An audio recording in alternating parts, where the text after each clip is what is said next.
IPL-ൽ ഇന്ന് 2 മത്സരങ്ങളുണ്ട്. ഉച്ചതിരിഞ്ഞ് 3:30 ഗുജറാത്ത് ചെന്നൈയെയും രാത്രി 7:30 ഹൈദരാബാദ് കൊൽക്കത്തയെയും നേരിടും. ഫൈനലിലേക്കുള്ള ഗോൾഡൻ ടിക്കറ്റാണ് ക്വാളിഫയർ 1.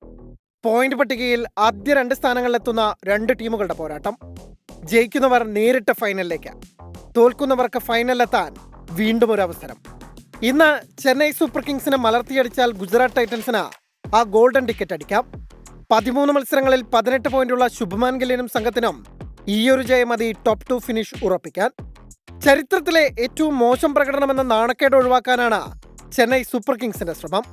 ഇതുവരെ പോയിന്റ് പട്ടികയിൽ അവസാന സ്ഥാനക്കാരായിട്ടില്ല ധോണിപ്പട.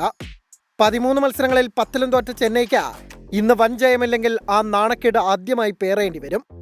പ്ലേ ഓഫ് പ്രതീക്ഷ അവസാനിച്ച കൊൽക്കത്തയും ഹൈദരാബാദും ജയത്തോടെ സീസൺ അവസാനിപ്പിക്കാനാണ് കളത്തിലെത്തുക. 13 മത്സരങ്ങളിൽ 12 പോയിന്റുമായി കൊൽക്കത്ത 7ഉം 11 പോയിന്റുമായി ഹൈദരാബാദ് 8ാം സ്ഥാനത്തുമാണ് നിലവിൽ. ജയത്തോടെ ഒരു പടിയെങ്കിലും ഉയർന്നാൽ അല്പം ആശ്വാസമാകും കഴിഞ്ഞ തവണത്തെ ഫൈനലിസ്റ്റുകൾക്ക്. Sports desk 24.